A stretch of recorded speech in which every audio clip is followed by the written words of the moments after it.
दो लड़कियां एक दूसरे के बहुत अच्छी दोस्त होती हैं। दोनों एक दूसरे के सुख दुख में साथ देती थीं। दोनों कॉल गर्ल का काम करती थीं। जब बुलावा आता था तो जाती थी और ग्राहक की सेवा किया करती थी।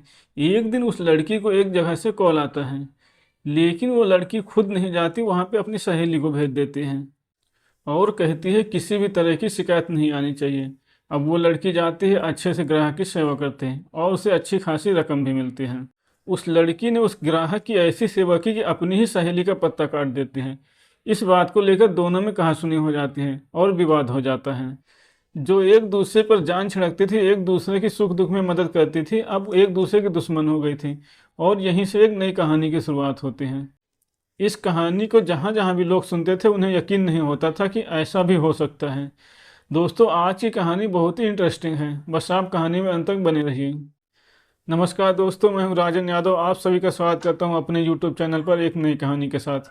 आशा करता हूं आप सभी लोग स्वस्थ होंगे और अपने परिवार वालों के साथ मस्त होंगे।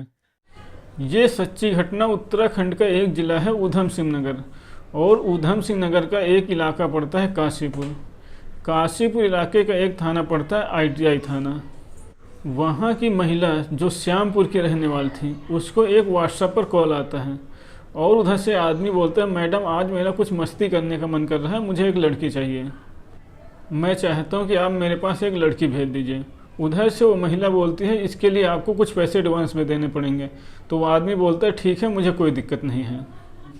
लेकिन वो आदमी बोलता है, मैं पैसे तभी दूंगा जब दिखाओगी लड़की कैसी है। मुझे अच्छी से अच्छी लड़की चाहिए और वो भी पूरी रात के लिए चाहिए। वो आदमी कहता है, जो अच्छी से अच्छी लड़की हो वो भेजना। उधर से वो औरत बोलती है, ठीक है, लेकिन इसके लिए चार्ज ज़्यादा लगेगा।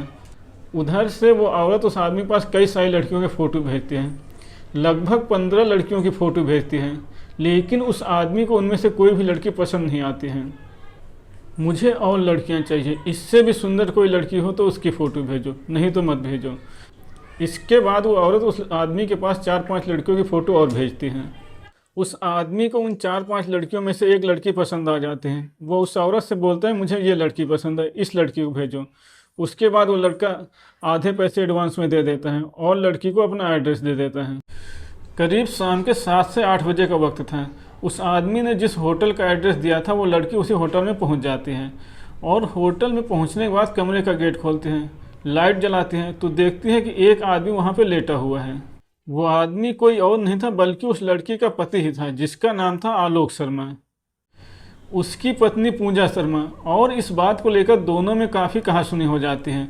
वो अपनी पत्नी से बोलता है, तुम यहाँ क्या कर रही हो, और उसकी पत्नी उससे बोलती है, तुम यहाँ क्या कर रहे हो। पहले तो थोड़ी देर के लिए ऐसा लगता है कि वो यहाँ पे गलती से आ गई है किसी दूसरे रूम में, लेकिन बाद में पता चलता है कि वो नहीं, वो इसी रूम में आई है और उसके पति ने ही उसको बुलाया था।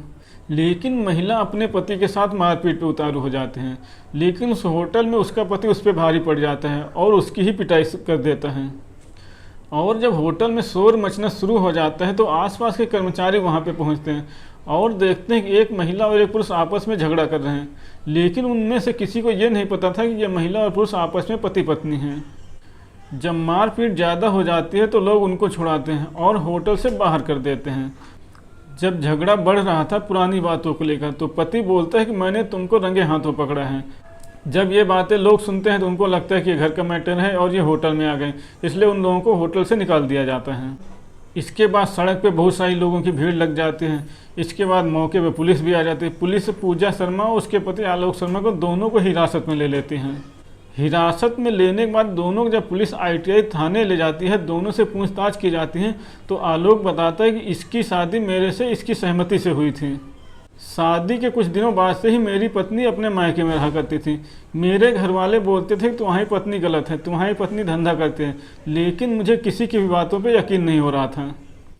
जब ये बात मैंने अपनी पत्नी से पूछी तो दोनों के बीच में विवाद हो गया और झगड़ा होना शुरू हो गया। शादी को करीब 2 से 3 साल हो गए थे, लेकिन शादी टिक ही नहीं पा रही थी। कुछ दिनों बाद शादी टूटने की कगार पे आ जाती है और महिला अपने मायके में ही रहा करती थी। इसी बात को लेकर उसका पति आलोक शर्मा परेशान रहता था। एक दिन आलोक शर्मा ऐसे ही बाजार जा रहा था, रास्ते में उसे एक महिला मिल जाती है। वो पूजा शर्मा की अच्छी दोस्त थी। जब पूजा शर्मा की सहेली आलोक को मिलती है तो वो बताती है कि तुम्हारी पत्नी एक महिला के साथ मिलकर धंधे वाला काम करती है, कॉल गर्ल का काम करते हैं। लेकिन आलोक शर्मा को यकीन नहीं हो रहा था, आलोक को भरोसा नहीं हो रहा था, यकीन नहीं हो रहा था कि पूजा शर्मा की जो सहेली बोल रही थी वो सच बोल रही है। लेकिन जो महिला थी वो जानती थी सच, क्योंकि पूजा शर्मा और वो अच्छी दोस्त थी। कभी कभी एक दूसरे की जगह पे वो दोनों चली जाया करती थी। इसलिए पूजा शर्मा की सहेली ने उसको आलोक को ये जानकारी दी। उसके बाद एक महिला का नंबर देते हैं जो श्यामपुर की रहने वाली होती हैं। ऐसे कुछ दिन बीत जाते हैं। फिर एक दिन आलोक शर्मा उस महिला के पास फ़ोन करता है, बोलता है मुझे कॉल गर्ल चाहिए, कुछ दिन उसके साथ बिताना चाहता हूँ। इस बात को महिला समझ नहीं पाई थी, क्योंकि उसको वही लड़की चाहिए थी जो उसकी पत्नी थी। पहले 15 फ़ोटो भेजती है, उसमें से वो आलोक सभी लड़कियों को रिजेक्ट कर देते हैं। बाद में 4 से 5 फ़ोटो और भेजती है जिसमें आलोक शर्मा की पत्नी पूजा शर्मा की भी फ़ोटो थी। शायद पूजा शर्मा शादी के पहले ही धंधा करती थी, इसीलिए वो अपनी पत्नी को रंगे हाथों पकड़ना चाहता था। अब जब पुलिस ने ये कहानी सुनी तो पुलिस खुद अपना सिर पकड़ कर बैठ जाती है।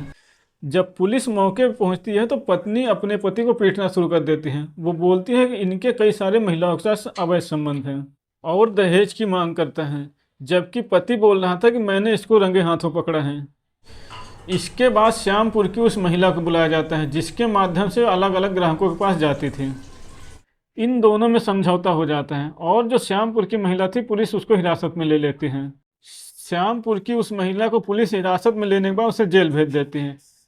जो पति पत्नी थे पहले तो वो यहाँ से चले जाते हैं, लेकिन इसके बाद फिर एक दूसरे की शिकायत करना शुरू कर देते हैं। जो इस इलाके के एसपी होते हैं राजेश भट्ट, वो भी मीडिया से बोलते हैं कि इस तरह का विवाद मैंने पति और पत्नी के बीच में अपनी ज़िंदगी में पहले नहीं देखा है।